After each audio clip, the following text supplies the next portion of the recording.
Yo soy Mónica Petracci, soy doctora en Ciencias Sociales, con estudios de grado en Sociología. Eh, Trabajo como investigadora en el Instituto de Investigación, en el área de Salud y Población del Instituto de Investigaciones Gino Germani, y también hasta marzo he sido docente de la carrera de Ciencias de la Comunicación de la Facultad de Ciencias Sociales de la UBA, bueno, porque en ese momento me jubilé. Muy bien. Bueno, mi primera pregunta que le quiero hacer es ¿cómo fue su trayectoria hasta que se dedicó a abocar sus investigaciones en comunicación y salud? Eh, a ver, a veces hay temas que tienen que ver con el interés personal, otros tienen que ver con con los temas que van saliendo en determinados momentos y que yo siempre pienso que yo busco hacer lo que quiero y querer lo que hago, ¿no? Entonces, entre ese mix, empecé trabajando en temas de salud. Primero, sí, yo siempre tuve un interés especial por las cuestiones vinculadas a la salud, porque y un interés desde el campo de las ciencias sociales, pero hay algo que está como en el núcleo de mi interés, es que para las personas no es lo mismo pensar que tienen o no problemas de salud, que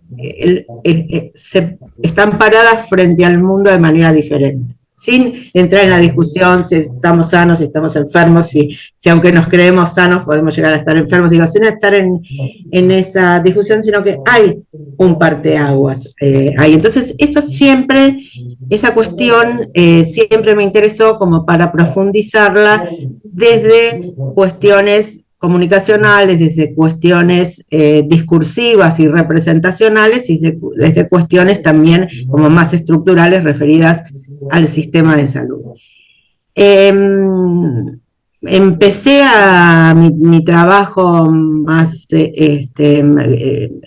mi trabajo inicial como investigadora, digamos, que yo puedo considerar como mi inicio con una inquietud por los temas de género, o sea, por la perspectiva de género y los temas de lo que se llama, de lo que en ese momento veíamos como salud reproductiva, que después pasó a ser salud y derechos sexuales y reproductivos, bueno, con esas diferentes denominaciones que dan los debates, ¿no? Y la ampliación de miradas y de derechos que se fue dando a lo largo del tiempo.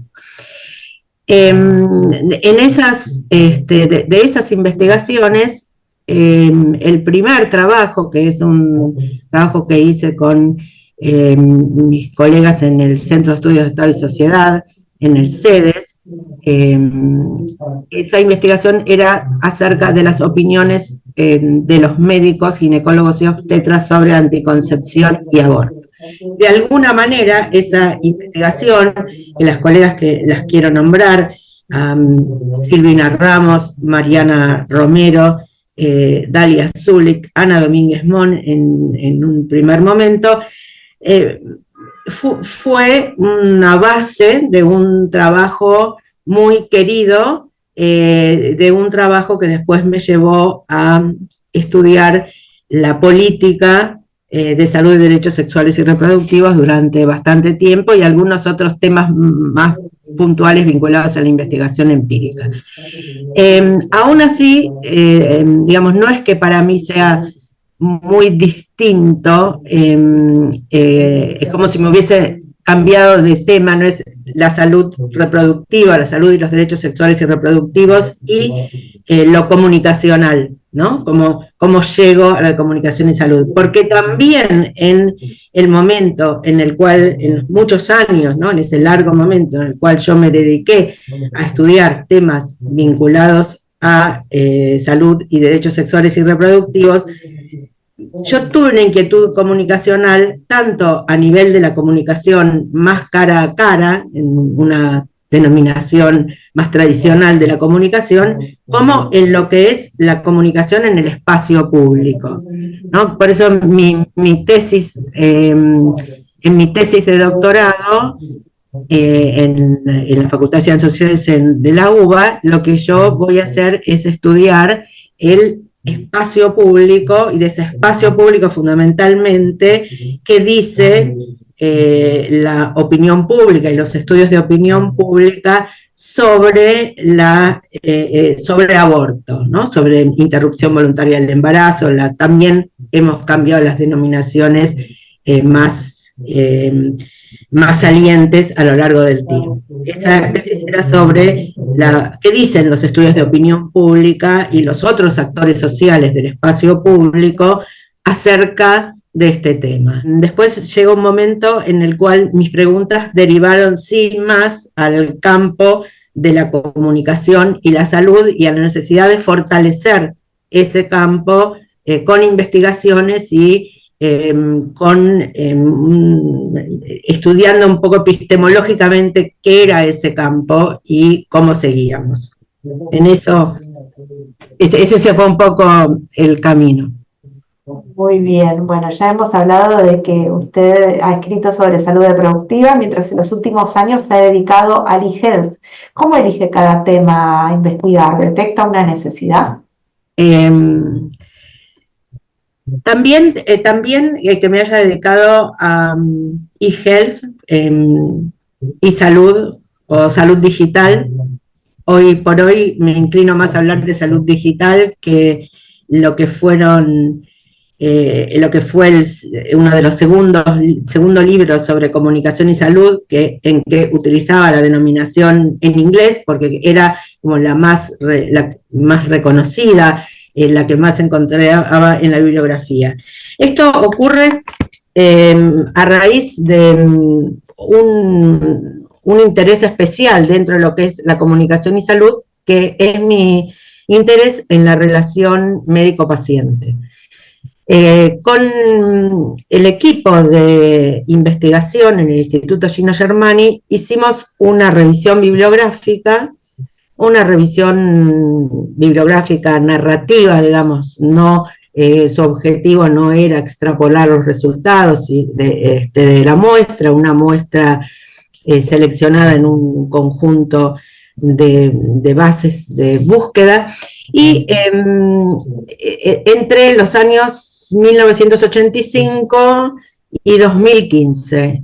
Y la pregunta de la investigación era, bueno, ¿cómo la bibliografía que nosotros encontrábamos, la literatura, tematizaba la relación médico-paciente? Y allí encontramos como tres temas básicos. En un primer momento, el tema de satisfacción del paciente y de calidad de la atención. En los años 90, otro tema que atraviesa es el de los modelos de relación entre médicos y pacientes. Hay mucha bibliografía que tiene más o menos lo que cuentan es similar, pero que tiene diferentes esquemas clasificatorios de la relación médico-paciente. Y desde 2000 en adelante, eHealth, como foco central de investigación y de publicación. A partir de ese punto de llegada, se ampliaron nuevamente nuestras preguntas de investigación, como para ver, bueno, ¿qué pasa en nuestro medio con eHealth? Y así fue como inicié una investigación de la convocatoria UBACIT sobre las opiniones de médicos clínicos generalistas y de familias sobre las prácticas, las experiencias, las representaciones y las opiniones acerca de eHealth. En ese momento tomábamos al actor profesional, pensando que otra investigación podía ser continuada con el equipo de salud o con los mismos pacientes. Bueno, ese es como un proyecto más actual. Las entrevistas con los médicos concluyeron en marzo de 2020, abril de 2020, por la pandemia. O sea, el trabajo de campo decidí terminarlo en ese momento a consecuencia de la pandemia, porque bueno, ir a entrevistar a médicos en sus lugares de trabajo en ese momento no era lo más adecuado desde ningún punto de vista. Entonces, bueno, para que no haya una división en esa investigación entre entrevistas que habían sido previas y otras entrevistas que no sabíamos cuándo iban a ser, decimos como decisión conjunta dentro del equipo de investigación, cerrar el trabajo de campo. Así es como me encontré trabajando con eHealth, con otros colegas que abordan este tema desde otros ámbitos. Bueno, muy bien. Y usted en uno de sus libros habló de modernidad tardía y de los cambios de relación médico-paciente justamente a consecuencia de la modernidad tardía. ¿Cómo cree que los modelos de relación en tiempos de eHealth han cambiado precisamente? Bueno, han cambiado y siguen cambiando, ¿no? Me parece que la característica es como que es un cambio permanente, que no siempre nos encontramos con que lo que dijimos ayer es un poco viejo. Y ese ayer no es un ayer de hace 15 años atrás, es de hace pocos años. Yo creo que lo que sucede con la relación médico-paciente, así como idea general, es que se viene produciendo desde hace tiempo, y no solo por una cuestión tecnológica, ese cambio desde un modelo más paternalista hasta un modelo más centrado en el paciente, en tener en cuenta sus opiniones, derechos. Hay leyes de derechos del paciente, ¿no? Esta es una clasificación general, no quiere decir que en esta época no haya médicos más paternalistas, no quiere decir que no se busque el paternalismo, ni tampoco que no se hayan tenido en cuenta las opiniones de los pacientes en otro momento.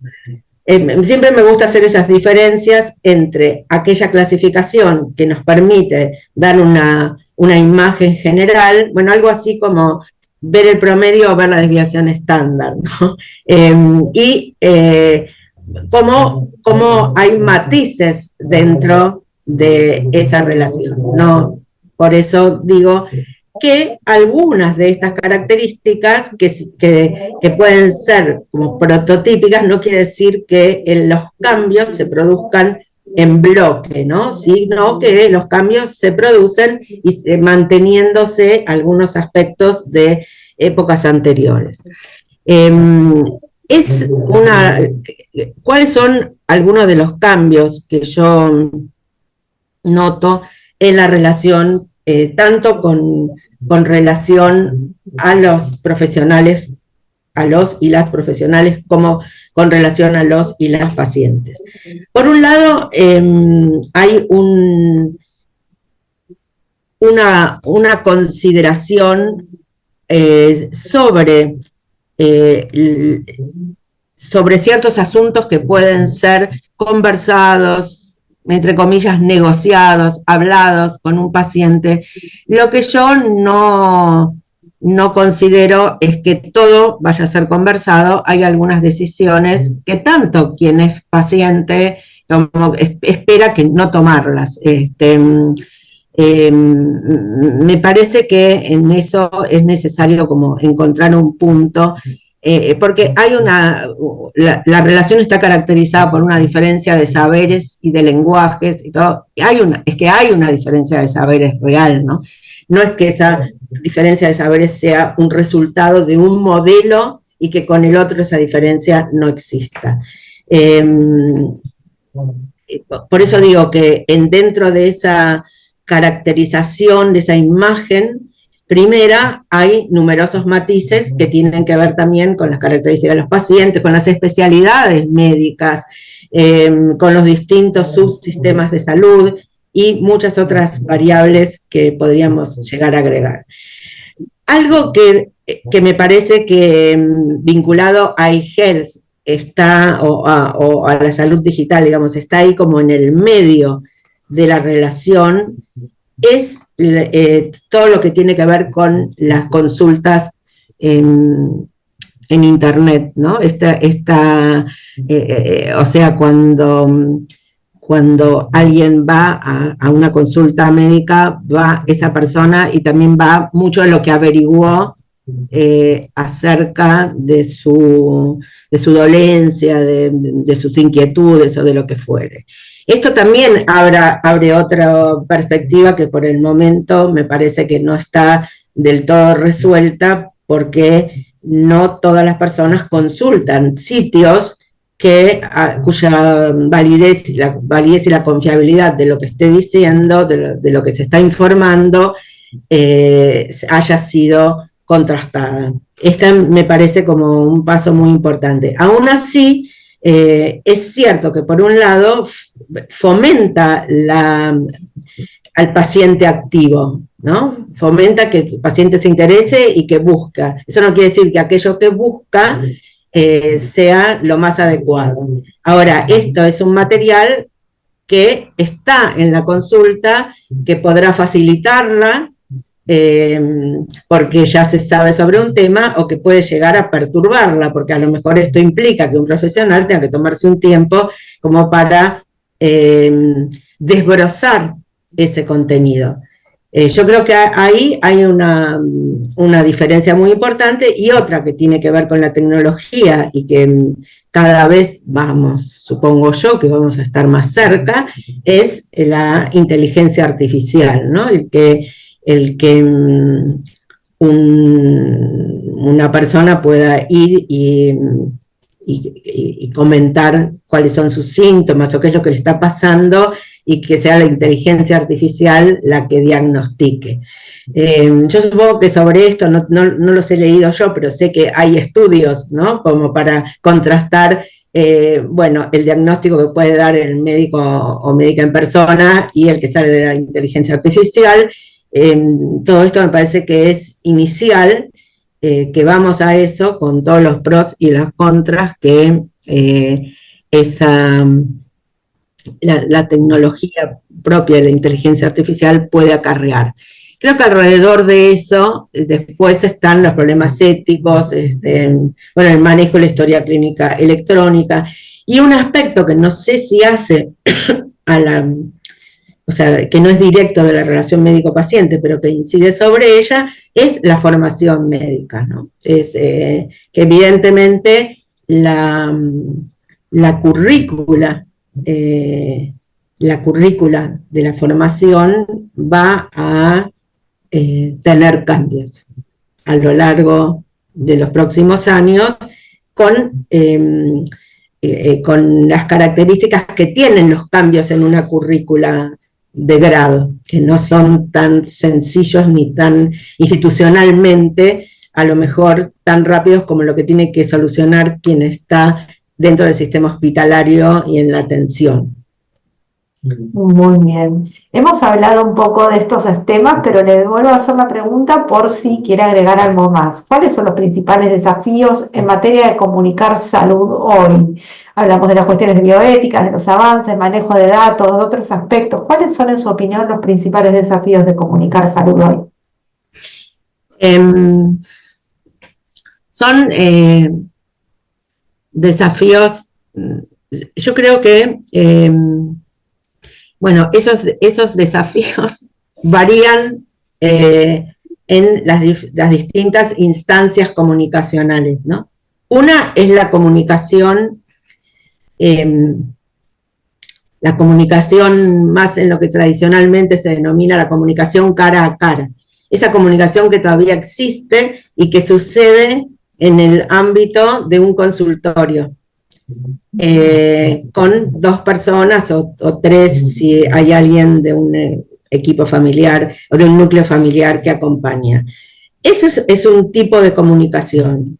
Evidentemente ahí es donde se encuentra más el peso de lo que yo decía antes acerca de todo ese saber o no saber que viene del doctor Google y de sitios que, no lo digo esto críticamente, hay sitios que son muy buenos y hay quien les interesa buscarlos, como también hay quien no le interesa buscar eso, sino que solo se queda con lo que dice él o la profesional.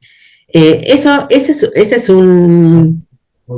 es un ámbito de la comunicación. Ahí creo que también todavía no se encuentra del todo todo como el punto medio por ejemplo, lo que es el envío de estudios por WhatsApp. Yo creo que todo eso requiere también acostumbrarse, ¿no? A mandar, porque a veces un estudio como los resultados de un análisis, una cosa, ya una imagen es otra, ¿no? Son diferentes momentos que hacen, y sigo pensando en esa relación en que uno desde que saca un turno a través de un sistema de turnos online hasta el envío de un estudio sin la necesidad a veces de asistir porque ya se solucionó vía WhatsApp. ¿Soluciona un montón de cuestiones? Probablemente sí. Esto, ¿qué sucede? ¿Es para todos igual, para todos los profesionales, es para los pacientes? ¿Quiénes se sienten más cómodos? ¿Quiénes se sienten más cómodos con esta modalidad? Creo yo que todavía vale la pena seguir, vuelvo a utilizar el término, como desbrozando esas diferentes situaciones en las cuales a lo mejor será manejarse en estos ámbitos. Hay también algo que creo que me quedó pendiente de la respuesta anterior, un tema que tiene que ver y que está muy vinculado a la tecnología, que es la edad, ¿no?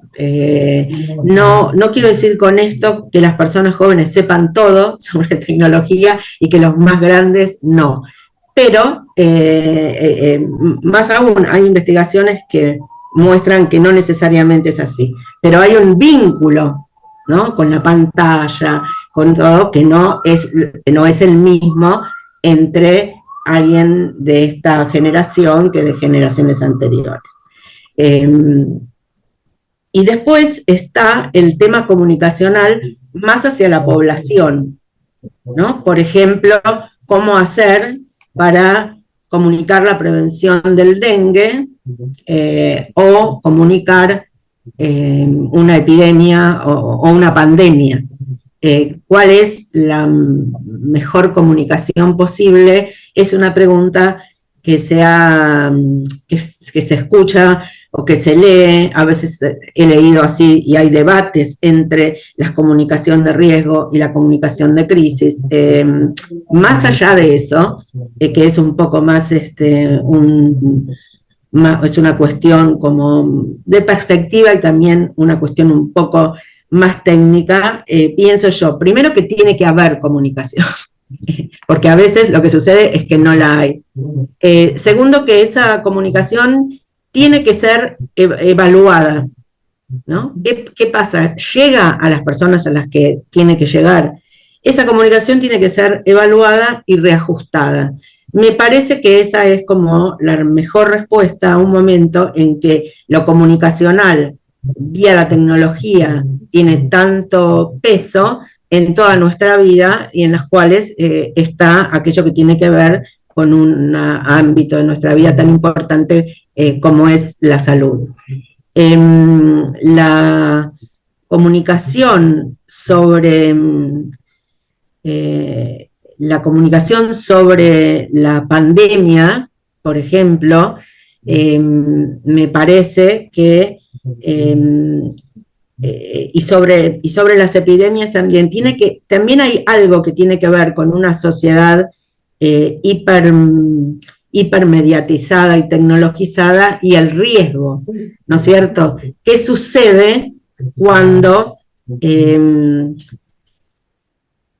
ante la presunción del riesgo, aparece una comunicación que después resulta exagerada. Y que cuando no es tomado en cuenta ese riesgo potencial y entonces la comunicación no existe. Bueno, hay ejemplos sobre esto y yo creo que no tiene una única respuesta. Tiene la respuesta que pertenece al difícil campo de la toma de decisiones.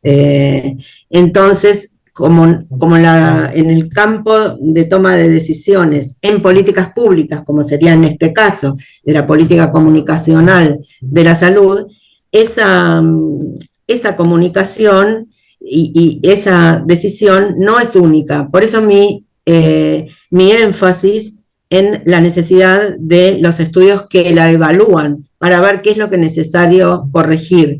Algunas saldrán muy bien desde el primer momento, otras serán necesarias ser corregidas con respecto a quiénes están dirigidas, si son comprensibles o no. Se ha hecho mucho en esto. Lo que creo como perspectiva sobre la comunicación en relación tanto a un nivel más de política pública como de relación cara a cara, es que lo comunicacional no es una estrategia al servicio de otra disciplina, ¿no? Es poder encontrar sentidos y significados en procesos, ya sean en procesos más ligados a ámbitos más personales y subjetivos o procesos políticos y sociales. En una investigadora de mi equipo, que es Paula Rodríguez Oya, también ella habla como de una unidualidad del campo, ¿no? Desde la comunicación a la salud y desde la salud a la comunicación. Pero no entenderlo esto como desde un punto de vista como una estrategia al servicio de. Eso es que en realidad siempre uno está pensando sobre cuestiones de sentidos y significados. Muy bien. Una pregunta más general. ¿Cómo ve la práctica médica hoy? Bueno, algunas de las cuestiones que fuimos hablando atraviesan la práctica médica hoy, ¿no? Una es todo lo vinculado a la salud digital. Otra es la cuestión formativa, ¿no? En las investigaciones donde se relevan opiniones de profesionales de la salud, este aspecto de la necesidad de la formación aparece. De la necesidad de la formación en temas vinculados a la tecnología, digamos, a lo que se llama la brecha digital, y también en cuestiones comunicacionales, ¿no? Hace unos años, también en una investigación para el Instituto Nacional del Cáncer sobre la comunicación de malas noticias, en un equipo que hicimos con un equipo en el cual estaba el doctor Raúl Mejía, la doctora María Pía Magdalani y la doctora en Ciencias Sociales Paula Rodríguez Oya, estudiamos la comunicación de las malas noticias, ¿no? Y en lo que se denomina la comunicación de una mala noticia, aparece la necesidad de formación en ese tema, tanto en el grado como en el posgrado. Otra es, cuando digo cómo veo la práctica médica, también no quiero solo centrarme en las características más comunicacionales, sino que también hay un tema de precariedad laboral, ¿no? Y hay un tema de sobrecarga laboral, o sea, hay un tema en el sector salud que afecta, creo yo, a los médicos directamente. Entonces, bueno, eso, si no es el más importante, es un tema muy importante porque es lo que hace al quehacer laboral y es lo que hace a aquello que hacemos en muchas horas del día y especialmente en el ámbito médico. Después hay otro tema, creo yo, que estaría, digamos, entre la comunicación cara a cara y la formación, que es el de la historia médica electrónica, el de la historia médica electrónica, digamos. Creo que también esta es algo nuevo que se le plantea tanto a un paciente como a un profesional. Pero ahora, digo, por la pregunta, estoy viéndolo desde el punto de vista de lo que dicen sobre ese tema, por ejemplo, en las investigaciones, en las entrevistas que nosotros hicimos, los profesionales refieren a beneficios, pero también a críticas acerca de cómo empezaban a operar en ese momento con la historia clínica electrónica. No sé si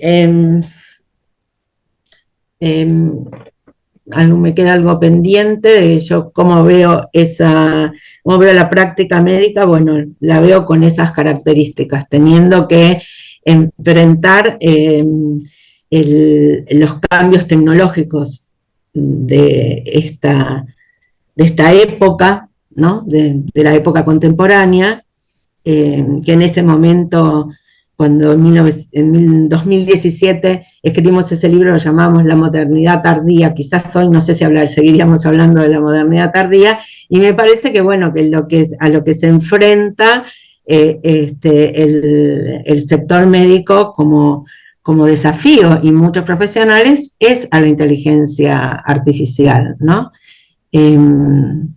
A veces uno se pregunta entre los temas de desafíos de la profesión médica, bueno, ¿cuántos médicos seguirá habiendo para sostener estas preguntas? Porque puede que la inteligencia artificial resuelva algunas cuestiones que no es que yo lo piense así por el momento, pero creo que ese es un desafío importante. Considero que no es meramente una tecnología que se incorpora y que puede llamar la atención o que puede tener el resultado que tenga, sino que tiene lo que dice tiene un estatus de verdad, ¿no? Y eso me parece que está como en la base del cambio que la inteligencia artificial trae. También te diré que tengo muchas inquietudes sobre este tema por aprender. Estamos todos en eso, pero bueno, Sí. le quería, como última pregunta, y es una pregunta más abierta, ¿hay algo que quiera agregar y que no le haya preguntado? Si quiere hablar de su grupo de trabajo, alguna reflexión, algo que quiera agregar. Yo pienso que podría llegar a agregar